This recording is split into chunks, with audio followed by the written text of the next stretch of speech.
ഈ പ്രാവശ്യത്തെ ഓണത്തിന് ഇതുപോലൊന്ന് പഴപ്രഥമൻ ഉണ്ടാക്കി നോക്കിയേ. ഈസിയാണ്. ഉണ്ടായിരിക്കും തോറും ഇത് നല്ല കട്ടി പിടിക്കും. നല്ല ചൂടോടെ കഴിക്കാൻ പറ്റുന്നൊക്കെ. Hello, welcome to Aji kitchen. ഇന്ന് ഞാനൊരു പഴപ്രഥമൻ ഉണ്ടാക്കാൻ പോവുകയാണേ. അതിന് വേണ്ടിയിട്ട് 3 ഏത്തപ്പഴം പഴുത്തത് എടുത്ത് വെച്ചിട്ടുണ്ടേ. ഇതൊന്ന് കട്ട് ചെയ്ത് ഞാൻ എടുത്ത് കാണിക്കേ. ഓക്കെ, ഒരെണ്ണം കണ്ടിച്ചതാണ്ട് ഇതുപോലെ ഓരോന്നും 4 പീസാക്കുക. എന്നിട്ട് ഇതുപോലെ കഷ്ണമായിട്ടിടുക. അപ്പോൾ ഇതും കൂടെ കട്ടിച്ചിട്ട് ഞാൻ കാണിച്ചേ. 3 കട്ട് ചെയ്ത് വെക്കാം. നമ്മുടെ പഴം 3 കട്ട് ചെയ്ത് വെച്ചിട്ടുണ്ടേ. ഇനി നമുക്ക് ഗ്യാസ് ഓണാക്കി ഇത് റെഡിയാക്കാൻ തുടങ്ങാം. ഈസിയാണിത്. ഞാൻ ഗ്യാസ് ഓണാക്കുകയാണ്. എൻ്റെ ഇതിൽ വലിയ ഉരുളിയാണുള്ളത്, ചെറിയ ഉരുളിയില്ല. അതാണ് ഈ ചീനിച്ചട്ടി എടുത്ത് വെച്ചിരിക്കുന്നത്. ഇതിലോട്ട് ഉരുക്കിയ നെയ്യാണേ. അതൊരു 3 ടീസ്പൂൺ ഒഴിച്ച് കൊടുത്തിട്ടുണ്ടേ. നെയ്യ് നല്ല ചൂടാവട്ടെ. നമ്മുടെ ഈ ചൂടായ നെയ്യിലോട്ട് ഈ പഴം കട്ട് ചെയ്ത് വെച്ചേക്കുന്നില്ലേ, ഏത്തപ്പഴം, അതിങ്ങോട്ട് ഇട്ട് കൊടുക്കാം.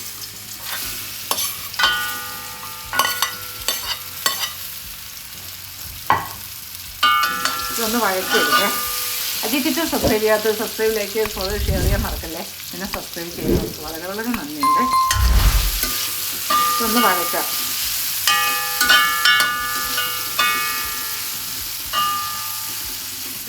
നമ്മുടെ ഏത്തപ്പഴം ഒരു 4-4.5 മിനിറ്റോളം ആയിട്ടുണ്ടേ. മിനിറ്റായി. ഞാനൊന്ന് വഴറ്റിയിട്ട് തീ കൂട്ടിയിടരുത്, മീഡിയത്തിനും താഴെ വെച്ചിട്ട് റെഡിയാക്കി എടുക്കണേ. വഴറ്റി കൊടുത്തു. ഇതൊന്നും ഉടഞ്ഞു പോകണ്ട. ഇതുപോലെ പഴം എടുക്കുമ്പോഴും നല്ല പഴുത്ത ഒരുമാരത്തെ പഴമാവരുത്. പഴുത്ത പഴമായിരിക്കണം, പച്ചയാവരുത്. നല്ല പഴുത്ത പഴമായിരിക്കണം, പക്ഷേ അങ്ങ് ഒരുമാതിരി ഞെങ്ങുന്ന പഴമാവരുത്. എന്നിട്ട് ഇതിനകത്ത് ഒരു തേങ്ങ, ഒരു ഇടത്തരം തേങ്ങ എന്ന് പറഞ്ഞാൽ വലിയ തേങ്ങയല്ല, ഒരു ഇടത്തരം തേങ്ങ, അതിൻ്റെ 2ാമത്തെ പാല്.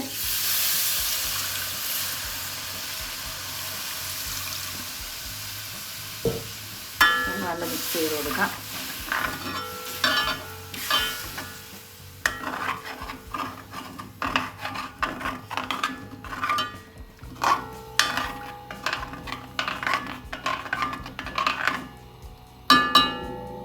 പഴം ഇതിനകത്ത് കിടന്നൊരു 3-4 മിനിറ്റ് ഒന്ന് തിളച്ച് വേവട്ടെ.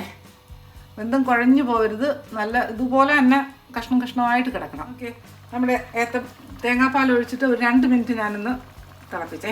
കാര്യം വെന്ത് കുഴഞ്ഞു പോകരുത്. ഇനി ഇതിനകത്ത് ഒരു 150 ഗ്രാം ശർക്കര പൊടിയാണേ, അതിട്ട് കൊടുക്കാം. നമ്മുടെ മധുരത്തിനനുസരിച്ച് ഇട്ട് കൊടുക്കേ.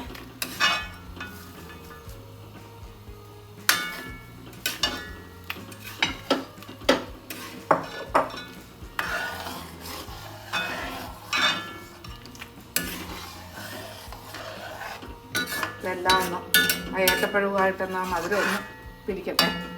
1 മിനിറ്റ് കൂടി ഞാൻ ഇട്ടേക്കാം. ഓക്കെ, ഞാൻ ഇതിനകത്തൊരു 50 ഗ്രാം ശർക്കരയും കൂടി ഇട്ട് കൊടുക്കണേ. കാര്യം ആ മധുരം പോരാ. ഇപ്പോൾ 200 ഗ്രാം ശർക്കര പൊടി ഇട്ട് കൊടുത്തിട്ടുണ്ട്. പഴപ്രഥമനല്ലേ, നല്ല. പിന്നെ മധുരം അധികം വേണ്ടാത്തവർക്ക് അതനുസരിച്ചിട്ട് കൊടുക്കേ. ഇപ്പോൾ 2-3 മിനിറ്റ് കിടന്ന് തിളച്ചിട്ടുണ്ടേ. ഇതിനകത്ത് ഒരു നുള്ള് ഉപ്പിട്ട് കൊടുക്കേ. ഒരു നുള്ള് ഉപ്പിട്ട് കൊടുത്ത്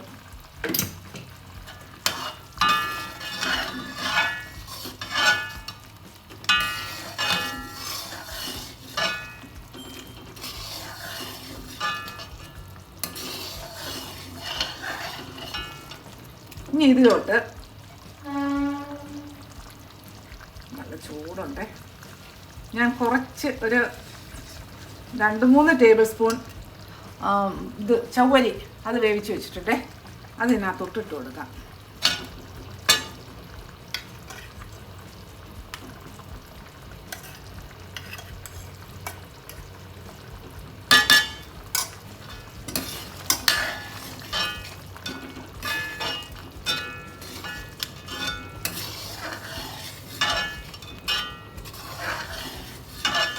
ഇതൊരു 2 മിനിറ്റ് ഇങ്ങനെ കിടക്കട്ടെ. മീഡിയത്തിലാണ് തീ കിടക്കുന്നത്.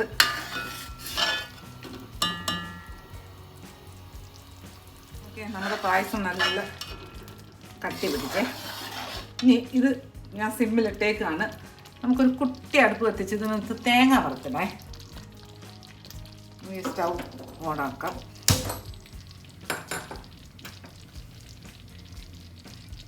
ഇതിനകത്ത് ഈ ഉരുക്കിയ നെയ്യ് തന്നെ ഒരു 1-2 ടീസ്പൂൺ ഒഴിച്ചു കൊടുത്തേ. 2 ഒഴിച്ചില്ല, 1.5 ടീസ്പൂൺ ഒഴിച്ചു കൊടുത്തിട്ടുണ്ടേ. നെയ്യൊന്ന് ചൂടാവട്ടെ. ഈ ചൂടായ നെയ്യിലോട്ട് ഞാൻ പറഞ്ഞില്ലേ ഒരിടത്തന്നെ തേങ്ങ എടുത്തുനിന്ന്, അതിനകത്ത് നിന്ന് കുറച്ച് തേങ്ങ ഇതുപോലെ ചെറുതായിട്ട് കഷ്ണിച്ചെടുത്ത് വെച്ചിട്ടുണ്ടേ. അതിനകത്തോട്ട് ഇട്ട് കൊടുക്കാം.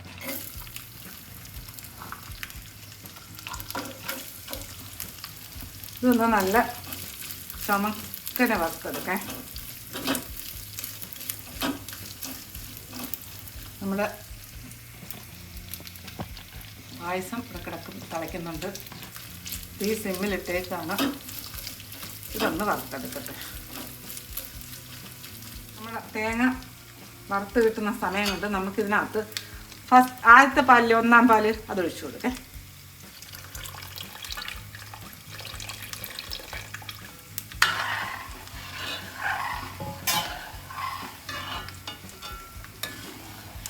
ഈ സിമ്മി കിടക്കുകയാണേ.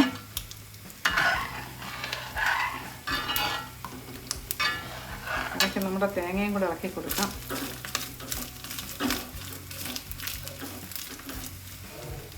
നമ്മൾ പായസം നല്ല മിക്സ് ചെയ്യാം.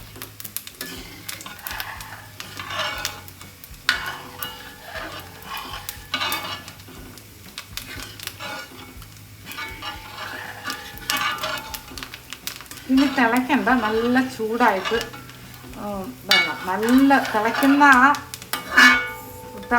തിളച്ച് പൊങ്ങണ്ട, തിളയ്ക്കുന്ന ഒരു മേലൊരു ചെറിയ പിടിച്ച് വരത്തില്ലേ, അതുവരെ നമുക്ക് ഇളക്കാം. നമ്മൾ തേങ്ങ വീണ്ടും ഇളക്കാം.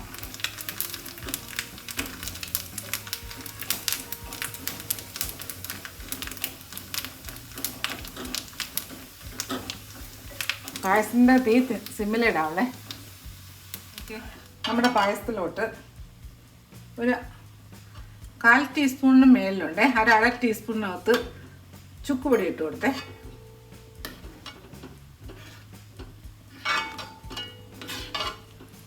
ഇനി ഇതിനകത്ത്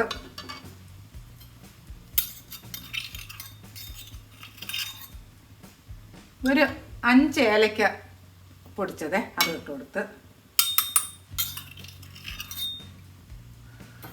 ഇതെല്ലാം നല്ലപോലെ മിക്സ് ചെയ്യാം. നല്ല മണം.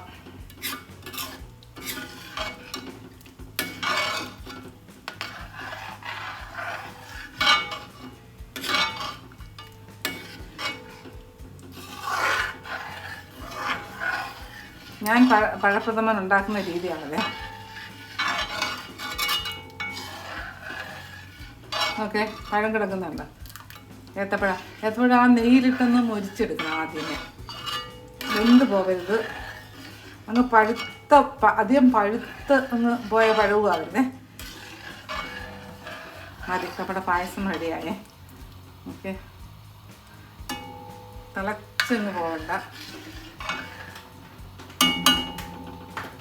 ഇനി ഇതിനകത്ത് ഞാൻ ഗ്യാസ് ഓഫാക്കുകയാണേ. നമ്മളിപ്പോൾ ഈ വറുത്ത് വെച്ചേക്കുന്ന തേങ്ങയില്ലേ, അതിങ്ങോട്ട് ഇട്ട് കൊടുക്കാം.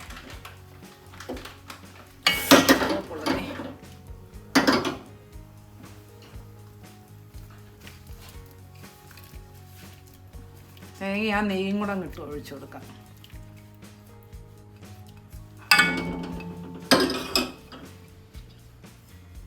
ഓക്കെ, നമ്മുടെ പഴപ്രഥമൻ. എന്ത് ടേസ്റ്റ് അത് കഴിക്കാനെന്നറിയാമോ? നല്ല ടേസ്റ്റാണ്. ചവ്വരി വേവിച്ചിട്ട് ഒഴിക്കി കൊടുക്കണേ. ഒരു 3-4 ടേബിൾ സ്പൂണോളം ചവ്വരി ഒഴിച്ചു കൊടുക്കണം.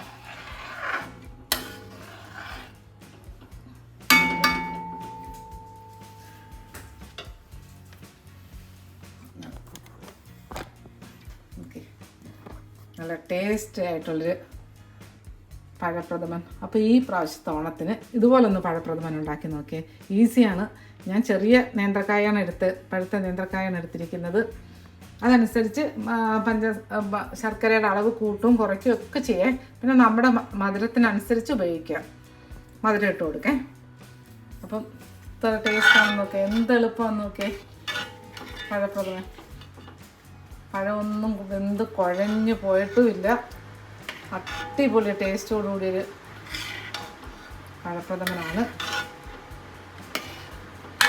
എല്ലാവർക്കും ഇഷ്ടം, കുഞ്ഞുങ്ങൾ തൊട്ട് വലിയവർ വരെ ഇത് ഇഷ്ടപ്പെടുേ. അടപ്രഥമനേക്കാളും ടേസ്റ്റാണ് ഇതിന്. അപ്പോൾ ഇപ്രാവശ്യത്തെ ഓണത്തിന് പഴപ്രഥമൻ ഇതുപോലെ ഒന്ന് ഉണ്ടാക്കിയത്. ഓക്കെ, അപ്പോൾ അടുത്ത വീഡിയോ ആയിട്ട് അടുത്ത ദിവസം. ഞാനേ ഇതൊന്ന് ഈ സർവിങ് ബൗളിലോട്ട് പകർന്ന് വെക്കേ. അപ്പോൾ നിങ്ങൾക്ക് കാണുകയും ചെയ്യാം. നോക്കിയേ, നമ്മുടെ പഴപ്രഥമൻ അടിപൊളി ടേസ്റ്റോടുകൂടിയ പഴപ്രഥമനാണ്.